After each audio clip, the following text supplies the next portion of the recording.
Yeah, it's been fantastic. I'm really enjoying the role, and it's great working with Kells. We've got a good group of lads, and it's been a really positive start to the season. The results have been a little bit inconsistent, but obviously at this level and this stage of the kids' development, it's not about the results. It's about what we're seeing in terms of the individual performances and their improvement and progress as individuals within the group environment. So yeah, it's been a really positive start. Obviously, slightly different from what I've been doing for the last few years, but very enjoyable nonetheless. You mentioned it's more about player development. You beat me to that, really, because I was going to ask you, what is yours and Mark's ethos within the academy? Because going back to Andy and Paul, results weren't so important, but of course it was good to win, but it was more about player development. How is it with you and Mark?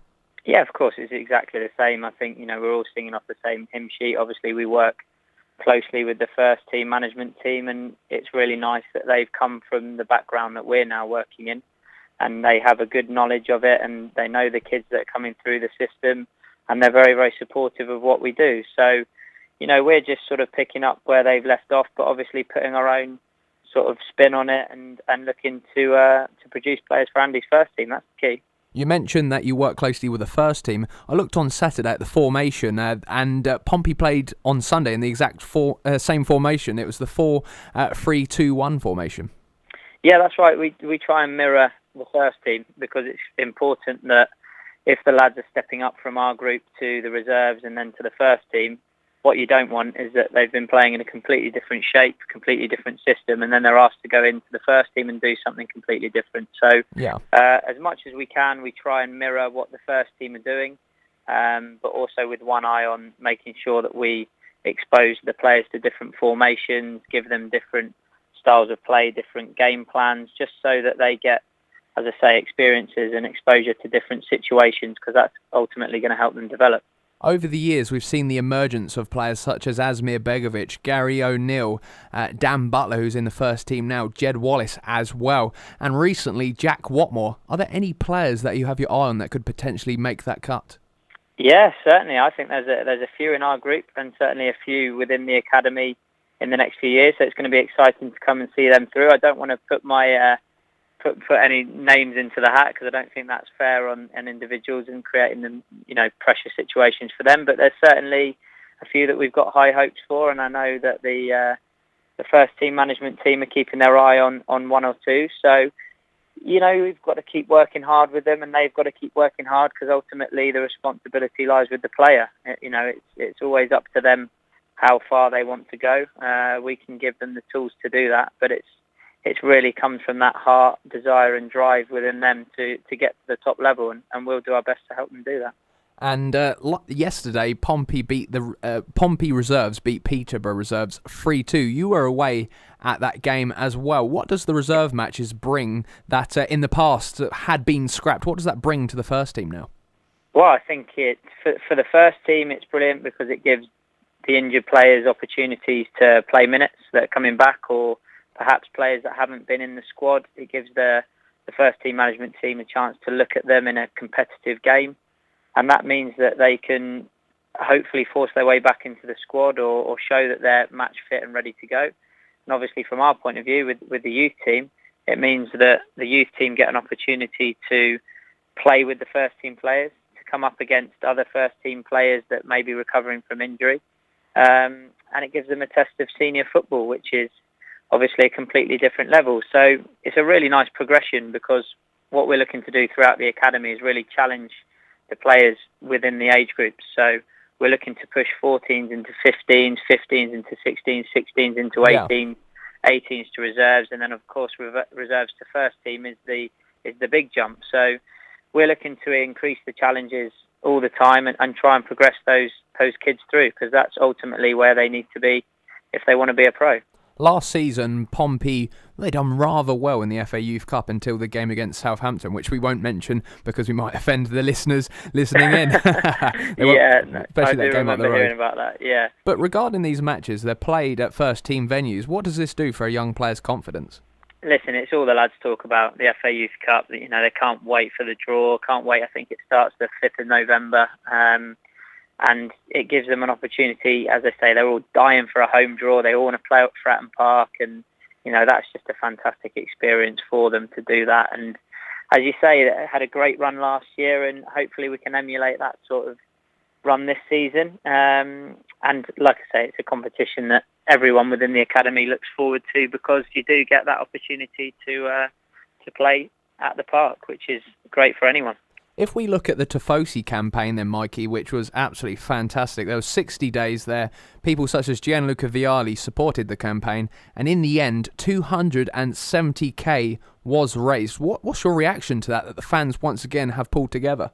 Well, it's just extraordinary, isn't it? I mean, the fans of this football club never cease to amaze me.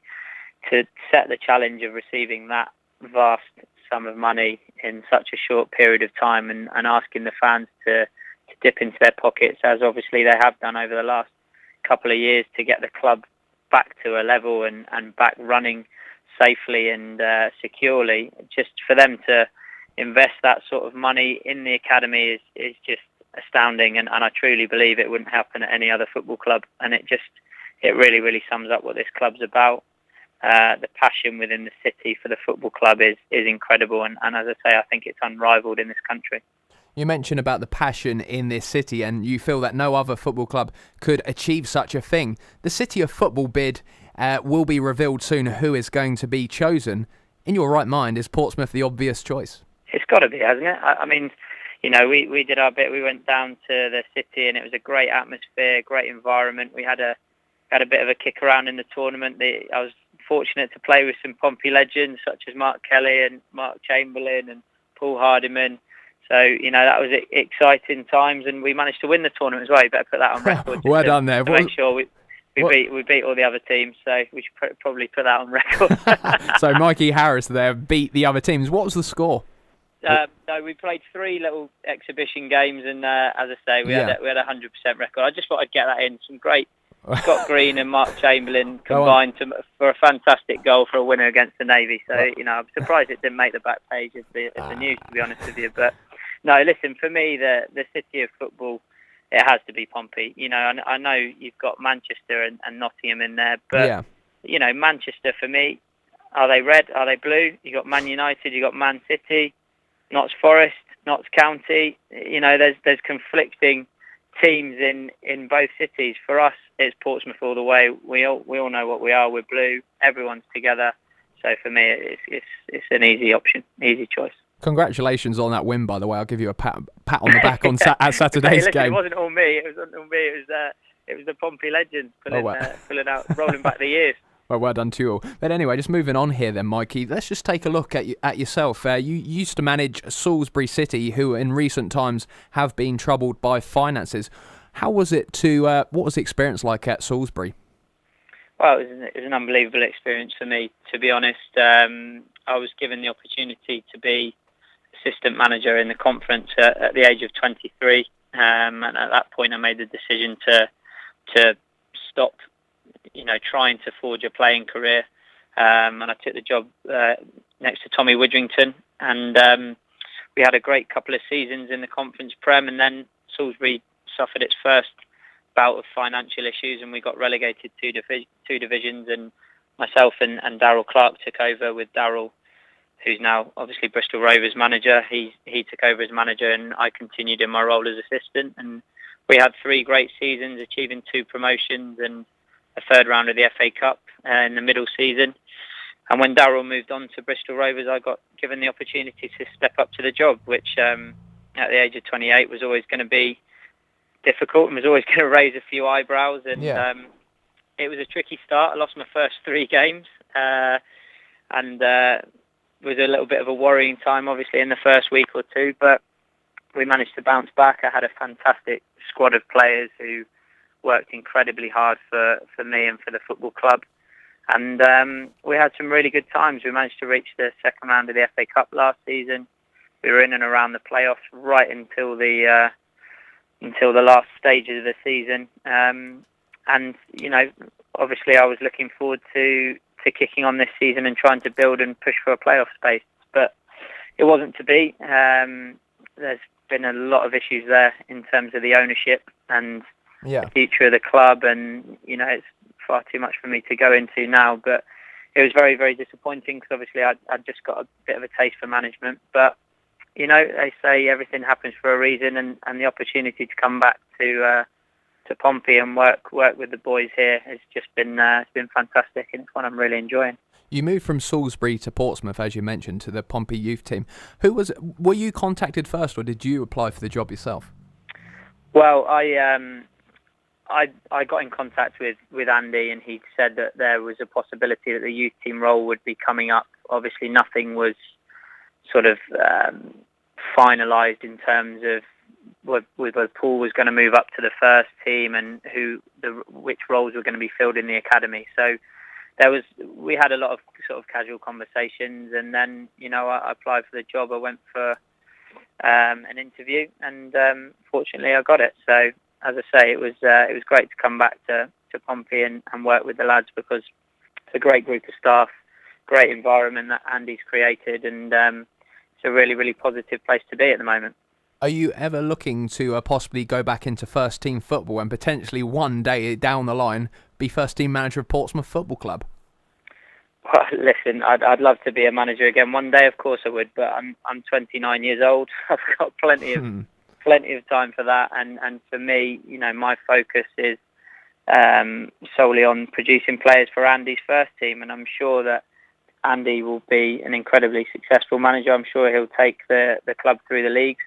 And listen, if he gets offered the Man United job and ends up going, and I get the opportunity to manage Portsmouth Football Club, then that would be incredible. But as I say, I'm supporting the youth and trying to get players into Andy's first team. And even if I took a manager's job in 10 years' time, I think I'd still be considered a young manager at 39. So I've got a lot to learn. Yeah. I know that. I want to improve as a coach. I want to improve as a manager. And as I say, I'm learning things every day off the likes of Kells and Orfs and Paul Hardiman, Alan McLaughlin, all these guys that you work with day in, day out, that you pick up lots of great knowledge and information, and that's what I intend to do.